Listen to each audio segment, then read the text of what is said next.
Assalamualaikum warahmatullahi wabarakatuh. Perkenalkan, nama saya Renita Agustin dari Prodi Biologi.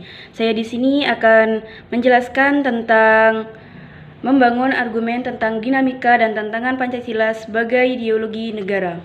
Yang pertama, argumen tentang dinamika Pancasila sebagai ideologi negara. Dinamakan Pancasila sebagai ideologi negara dalam sejarah bangsa Indonesia memperlihatkan adanya pasang surut dalam pelaksanaan nilai-nilai Pancasila.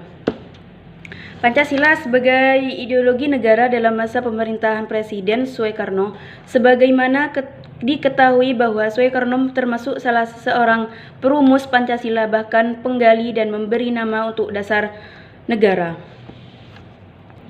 Dalam hal ini, Soekarno memahami kedudukan Pancasila sebagai ideologi negara. Namun, dalam perjalanan pemerintahannya, ideologi Pancasila mengalami pasang surut karena dicampur dengan ideologi komunisme dalam konsep Nasakom.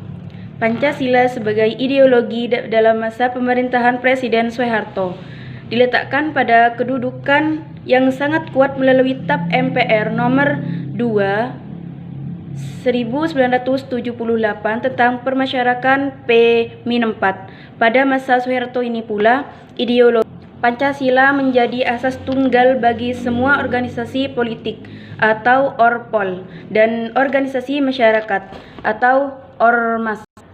Pada masa era reformasi, Pancasila sebagai ideologi negara mengalami pasang surut dengan ditandai beberapa hal, seperti enggannya para penyelenggara negara mewacanakan tentang Pancasila, bahkan berujung pada hilangnya Pancasila dari kurikulum nasional, meskipun pada akhirnya timbul kesadaran penyelenggara negara tentang pentingnya pendidikan Pancasila di perguruan tinggi.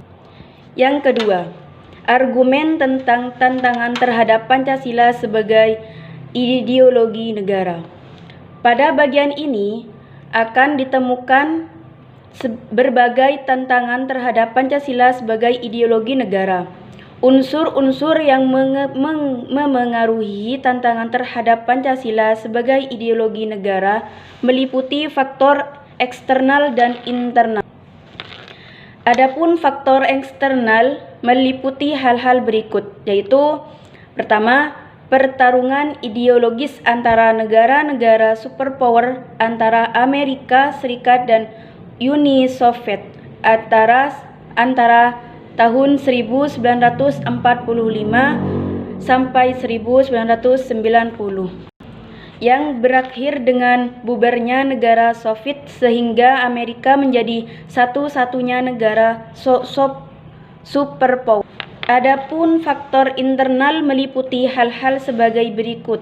Yang pertama, pergantian rezim yang berkuasa melahirkan kebijakan politik yang berorientasi pada kepentingan kelompok atau partai sehingga ideologi Pancasila sering terabaikan. Sekian dari saya, itulah penjelasannya tentang dinamika dan tantangan Pancasila sebagai ideologi negara. Wassalamualaikum warahmatullahi wabarakatuh.